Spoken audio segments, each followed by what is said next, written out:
ফারাজ ভাই, আমি আপনাকে একটা জিনিস দেখাবার জন্য ইয়া করছিলাম। সেই জিনিসটা অনেকদিন আগে আলোচনা করছিলাম, কিন্তু এটা নিয়ে লিখবো কইরা পরে আর লেখা হয় নাই। একবার আপনাকে আমি বলছিলাম যে আল্লাহ যে আ বায়াত নিছিল, মনে আছে? যে ওসমান আ মইরা গেছে এটা। হ্যাঁ, হ্যাঁ, হ্যাঁ, হ্যাঁ, হ্যাঁ, ভাই মনে আছে। সেই জিনিসটা আমি মানে ইয়া করছি। সেই জিনিসটা সেদিন আমি ইয়া করে ফেলছি। এখন আমি সেই জিনিসটা একটু দেখাইতে চাই। আ খুবই মজার জিনিস। আল্লাহ যে ভুল করে বায়াত করে ফেলাইছে, হ্যাঁ? আ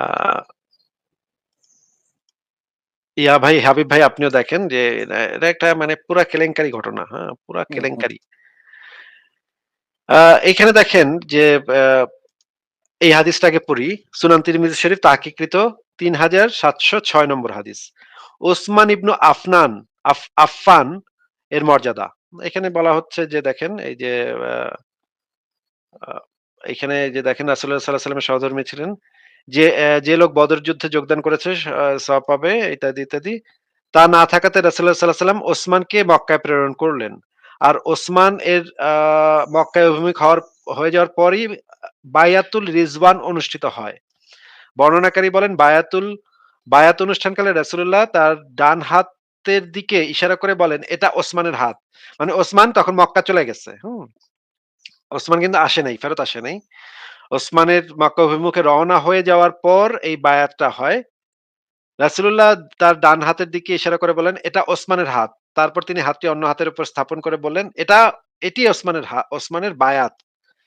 এটা হচ্ছে একটা সহিহ হাদিস।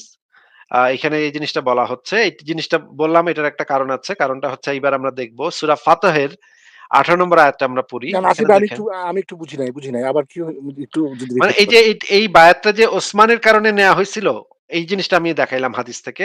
এবার আমরা মূল ঘটনাতে যাব। হুম, হুম। হুম?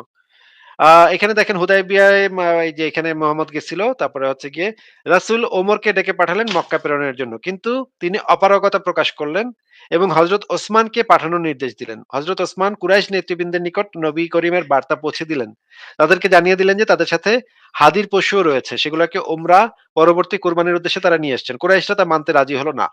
তারা বলল, "ইচ্ছা হয় তুমি নিজেই বায়তুল্লাহ তাওয়াফ করে যেতে পারো।" কিন্তু ওসমান বললেন, "রাসূলুল্লাহকে ব্যতীত উমরা পালন করতে পারি না।" কুরাইশরা হযরত ওসমানকে আটকে রাখলো। এদিকে মুসলমানদের নিকট সংবাদ পৌঁছলো যে কুরাইশরা ওসমানকে শহীদ করে ফেলেছে। মানে মুসলমানদের কাছে হঠাৎ গুজব আসলো যে ওসমানরে মক্কার কুরাইশরা মেরে ফেলছে। ওসমানরে পাঠাইছিল মুহাম্মদ একটা কথাবার্তা বলতে। ওরা মনে করলো, মানে মুসলমানদের কাছে খবর পৌঁছালো যে ওসমানকে মেরে ফেলছে ওরা। এত শ্রবণে নবী করিম অত্যন্ত মর্মাহত হলেন। তিনি সাহাবীগণকে ডাকলেন। সমবেত সাহাবীগণ একটি বাবলা গাছের নিচে নবী করিমের নিকট এ মর্মে বায়াত গ্রহণ করলেন যে আমরা জীবন বাজি রেখে যুদ্ধ করব। হযরত ওসমানকে হত্যার প্রতিশোধ গ্রহণ করব এবং মৃত্যুর ভয় ময়দান ত্যাগ করব না। এটাকে ইসলামে রিজ আ বায়া রিদওয়াতুল বায়াত বলা হয়। হ্যাঁ? রিদওয়ানে বায়াত বলা হয়। হ্যাঁ? আ উক্ত আয়াতকে কেন্দ্র করে আয়াত নাজিল হইল। এরপরে এই যে যখন মোহাম্মদ হাতটা বাড়ায় সবার হাতের উপর রাখলো এবং সবাইকে প্রতিজ্ঞা করাইলো যে ওসমানের মৃত্যুর প্রতিশোধ আমরা নিবই নিব। মৃত্যুর প্রতিশোধ না নিয়ে আমরা বাড়ি ফিরব না। এই যে প্রতিজ্ঞাটা যে করতেছিল, সেই সময় আল্লাহ পাকও তাদের হাতের উপরে আল্লাহ পাকের হাতটা রাইখা আল্লাহ পাকও বায়াত করলো যে আমিও বায়াত করলাম তোমাদের সাথে। তোমাদের সাথে আমিও আছি। আমিও আমার হাত তোমার হাতের উপরে রাখলাম। কিন্তু ওসমান মরে নাই। কিন্তু ওসমান মরে নাই ভাই। ওসমান তো মরে নাই ভাই। ওসমান কিছুক্ষণ পরে টেংটাঙ্গায় ফেরত আসছে ভাই। কি একটা মানিজ্জত মারা আল্লাহ পাকের। আল্লাহ পাক কিন্তু ওসমান হত্যার প্রতিশোধ নিতে বায়াত করে ফেলাইছে ভাই। আল্লাহ পাক এটা জানতো না যে ওসমান বেড়া যে একটু পর টেংটাঙ্গায়া ফেরত আইবো। এটা কিন্তু আল্লাহ পাক জানতো না। আল্লাহ পাক কিন্তু ভুলে কিন্তু বায়াত কিন্তু কইরা ফেলাইছে। ওসমান হত্যার প্রতিশোধ কিন্তু আল্লাহ পাকও নেয়ার প্রতিজ্ঞা কইরা ফেলাইছে ভাই।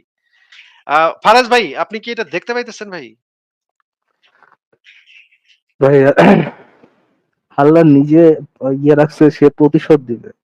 মানে জন্ম মৃত্যুর মালিক যিনি, হ্যাঁ, যার ইসেই মানে একমাত্র মালিক যিনি, যার জন্যই জন্ম মৃত্যু হবে, যিনি লিখে রাখছেন কে জন্মাবে কে মরবে, সেই লোক যে লোক সেই লোক এমন একজন লোকের জন্য বা মৃত্যুর হত্যার প্রতিশোধ নেওয়ার জন্য বায়াত করতেছে যে আসলে মরেইনি।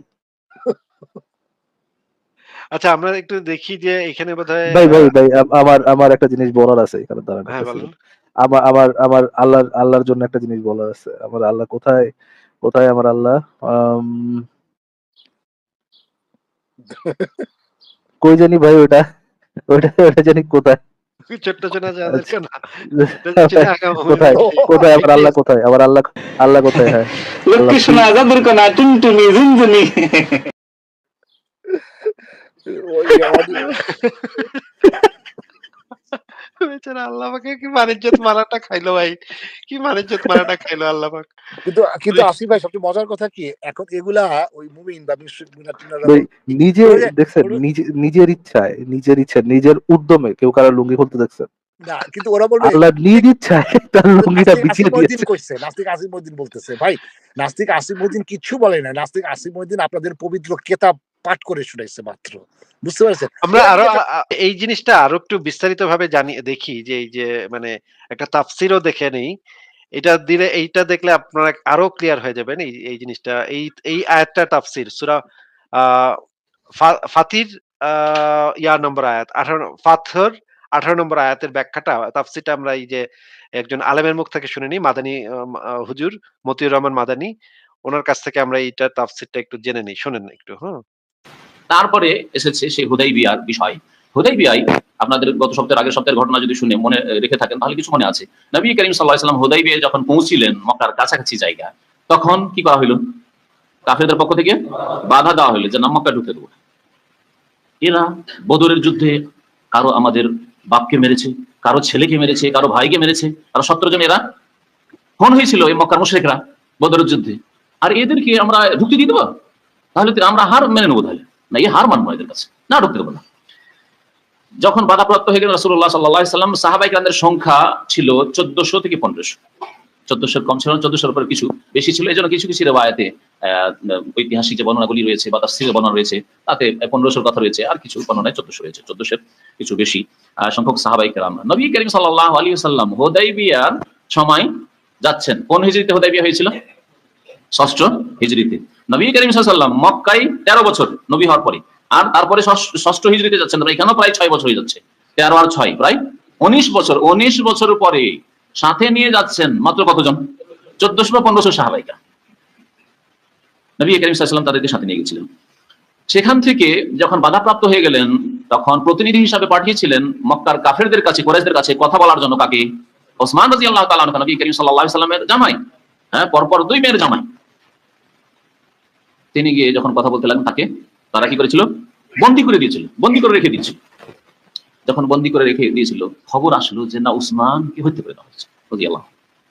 এই হত্যার খবর যখন রাসূলুল্লাহ সাল্লাল্লাহু আলাইহি ওয়াসাল্লাম শুনলেন তখন সাহাবায়ে কেরামদেরকে বললেন যদি উসমানকে হত্যা করে দেওয়া হয় তাহলে আমাদের এর প্রতিশোধ অবশ্যই নিতে হবে, জিহাদ অবশ্যই করতে হবে। এর জন্য তোমরা শপথ করো, বায়াত করো, যার নাম হচ্ছে বায়াত। তাহলে এই বায়াত ছিল কিসের বায়াত? জিহাদের বায়াত। বায়াত কিসের ছিল? জিহাদের বায়াত। ইসলামে আল্লাহর রাস্তায় জিহাদের বায়াত রয়েছে। ইসলামে ইসলাম কবুল করার বায়াত রয়েছে। কেউ যদি প্রথম ইসলাম কবুল করে হাতে হাত দিয়ে বায়াত করে শপথ করবে যে আমি ইসলামের উপর অটল থাকবো, ইসলামের বিধিবিধান মেনে চলবে, হচ্ছে দ্বিতীয় বায়াত। তৃতীয় বায়াত ইসলামে আছে, কে বলতে পারেন? খেলাফতের বায়াত রয়েছে। যে কোনো যুগে এই বায়াত হতে পারে। মুসলিম সরকার ইসলামী আইনের বাস্তবায়নের জন্য যদি দেশবাসীকে বলে যে আমরা মুসলিম শাসক ইসলামী আইনের বাস্তবায়ন করবে, তাহলে দেশবাসীর উপর ফরজ যে তাদের হাতে বায়াত করবে, বিশেষ করে তাদের বিশিষ্ট ব্যক্তিরা, আর যারা সাধারণ ব্যক্তি তারা বিশিষ্ট ব্যক্তিদের অনুসরণ করবে। সবাইকে গিয়ে হাতে হাত দিয়ে বায়াত করতে হবে এটা জরুরি নয়, কিন্তু গণ্যমান্য ব্যক্তিরা, গ্রামের দায়িত্বশীল, গ্রামের একজন ইমাম, গ্রামের একজন আলেম যদি সরকারের সাথে বায়াত করে যে আমরা সরকার আনুগত্য করব, এই ওয়াদা করছি, আর আপনারা ইসলামের বাস্তবায়ন করবেন, এই বায়াত ইসলামে আছে। যেমন খোলাফায়ে রাশিদিনদের সাথে সাহাবায়ে কেরামগণ বায়াত করেছেন। তারপরেও যুগে যুগে খলিফাদের সাথে যখন নতুন নতুন খলিফা হয়েছেন, একজন খলিফা ইন্তেকালের পরে বা সরে যাওয়ার পরে যখন নতুন খলিফা হয়েছেন কেউ, তখন তাদের সাথে দেশবাসীরা মুসলিমরা বায়াত করেছেন। তাহলে বায়াত মনে রাখলে ইসলামে এই 3 প্রকারের বায়াত আছে। এর ছাড়া চতুর্থ কোনো বায়াত আমার ইসলামে জানা নেই। এর ছাড়া চতুর্থ কোনো বায়াত ইসলামে জানা নেই। চতুর্থ বিদাতি বায়াত হচ্ছে পীর মুরিদের বায়াত। ইসলাম সব লোকগুলোকে পীর বলা হচ্ছে, তারা অলরেডি মুসলিম। কোরআনী বায়াত রয়েছে, রাসূলুল্লাহ সাল্লাল্লাহু আলাইহি ওয়াসাল্লাম হাদিসের বায়াত রয়েছে। কর্ম করে যা আমার আদর্শ মোতাবেক না তা হচ্ছে প্রত্যাখ্যাত। সবগুলি বিদাতি বায়াত। যে কোনো কথা আয়াতে উল্লেখ করেছেন যে বায়াত নবী করিম সাল্লাল্লাহু আলাইহি ওয়াসাল্লাম নেওয়া শুরু করলেন এই 1400 বা তারও বেশি সাহাবায়ে কেরাম থেকে, যে উসমান রাদিয়াল্লাহু তাআলা আনহুকে শহীদ করে দেওয়া হয়েছে, সুতরাং এর প্রতিশোধ নিতে হবে, জিহাদ ফি সাবিলিল্লাহ আমরা করব, এখন জিহাদ করব মক্কার কুরাইশদের বিরুদ্ধে, বায়াত করো তোমরা। আল্লাহ পাক তাদের সম্পর্কে ইরশাদ করছেন, ইন্নাল্লাযিনা ইউবাইউনাকা, নিশ্চয়ই হে নবী মুহাম্মদ সাল্লাল্লাহু আলাইহি ওয়াসাল্লাম যারা তোমার সাথে বায়াত করে, শপথ করে, ইন্নামা ইউবাইউনাল্লাহ, তারা শুধু তোমার সাথে বায়াত করে না, সত্যিকার অর্থে তারা আল্লাহ পাকের সাথে কি করে, বায়াত করে। যারা আল্লাহ রাসূলের সাথে বায়াত করে তারা কার সাথে বায়াত করে, আল্লাহর সাথে বায়াত করে। এই কথাটি তেমনি যেমন আল্লাহ পাক অন্য আয়াতে বলেছেন, মাইয়ুতি রাসূলা ফাকাদ আতা আল্লাহ, যে রাসূলের আনুগত্য করলো, রাসূলকে মানলো, সে আল্লাহকেই মানলো, আল্লাহকে আনুগত্য করলো। রাসূলুল্লাহ সাল্লাল্লাহু আলাইহি ওয়াসাল্লামকে আল্লাহ পাক এই শ্রেষ্ঠত্ব দান করেছেন। রাসূলুল্লাহ সাল্লাল্লাহু আলাইহি ওয়াসাল্লাম সাথে বায়াত করলে আল্লাহ পাকের সাথে বায়াত করা হয়। রাসূলকে কোনো ওয়াদা দিলে, প্রতিশ্রুতি দিলে আল্লাহকেই ওয়াদা দেওয়া হয়, আল্লাহর সাথে প্রতিশ্রুতি করা হয়। সুতরাং রাসূলের সাথে ওয়াদা করে কেউ যদি ওয়াদা ভঙ্গ করে, বায়াত ভঙ্গ করে, তাহলে সে আল্লাহর সাথে ওয়াদা ভঙ্গ করলো। আল্লাহ পাক ইরশাদ করেছেন যে এই যে বায়াত, এই বায়াতের কথা আরেকটি আয়াতও আসছে এরপরে। আল্লাহ পাক বলছেন যে তোমার সাথে যারা বায়াত করলো, এই 1400 বা তারও বেশি সাহাবায়ে কিরামগণ, ইন্নামা ইউবাইউনাল্লাহ, নিঃসন্দেহে এরা আল্লাহ পাকের সাথে বায়াত করেছে, শপথ করেছে। ইয়াদুল্লাহি ফাওকা আইদিহিম, সুতরাং আল্লাহ পাকে মনে রাখবে, আল্লাহ পাকের হাত তাদের হাতের উপর রয়েছে, আল্লাহ পাকের হাত তাদের হাতের উপর রয়েছে। প্রথম ফারাজ ভাই, আপনি শুনছেন যে আল্লাহ পাকের হাত যে তাদের হাতের উপরে রয়েছে? হ্যাঁ হ্যাঁ ভাই, হ্যাঁ হ্যাঁ ভাই, হ্যাঁ এই আয়াতে খুব স্পষ্ট করে পরিষ্কারভাবে বললো। বলা আছে যে আল্লাহ পাকের হাত তাদের হাতের উপর আছে। ভাই আল্লাহ পাক হাত দিয়া তাদের সাথে বায়াত করে ফেলাইছে। কি একটা, একটু পরে দেখা গেল ওসমান চলে আসছে। এটা ভাই না, কিন্তু কেমনে? এখানে সবচেয়ে মেইন যেটা মানে ফোকাস পয়েন্ট, উনি তো এখানে বলে গেল জিহাদের বায়াতটা, হ্যাঁ ঠিকই আছে, কিন্তু এই যে স্পেসিফিক যে বায়াতটা ওরা করেছিল, এটা কিন্তু ওই ওসমানের মৃত্যুর প্রতিশোধ নেওয়ার জন্য বায়াতটা করা হয়েছিল স্পেসিফিকলি। এই এবং বায়াতটা, এই হ্যাঁ এই বায়াতটা ছিল ওসমানের হত্যার প্রতিশোধ নিতে। প্রতিশোধমূলক একটা বায়াত, কিন্তু সেক্ষেত্রে দেখা গেল যে ওসমান ইনফ্যাক্ট মরেই নাই, নট রিয়েলি, রাইট? সো তো আল্লাহ এগুলো কিন্তু মুমিনরা পেছাবে, বলে এগুলো তো জেহাদের বায়াত এই সে, কিন্তু না, স্পেসিফিকলি এই যে মৌলানা সাহেব যেটা বললেন, আই থিঙ্ক উনি খুব অনেস্টলি বলছেন যে উসমান মারা গেছে এটার প্রতিশোধ নেওয়ার জন্য তারা এই বায়াতটা নিচ্ছে, এবং এই বায়াতে আল্লাহ এতই বেশি টকবক খুশি হয়েছে, সে তার হাতটাও তিনি রেখে দিচ্ছেন। এবং এই বায়াতের সময় মোহাম্মদ তার হাতটা বাড়ায় দিয়ে বলছে, এটা ওসমানের হাত। তারপরে বায়াতটা নিচ্ছে সবার, হ্যাঁ? তার ওই হাতটা অন্য হাতের উপর স্থাপন করে বললেন, এটা ওসমানের বায়াত, হ্যাঁ? সেখানে কিন্তু আল্লাহ পাক হাত রাখছে। এই আল্লাহ পাকের তো এসে বলার কথা, "ওই বেটা, মানে ওসমান তো মরে নাই। তুই ভুল বায়াত নিতাছস। এই মুহাম্মদ, তুই তো ভুল বায়াত নিতাছস। ওসমান তো মরে নাই।" এইটা আল্লাহ পাকের বলার কথা না ভাই?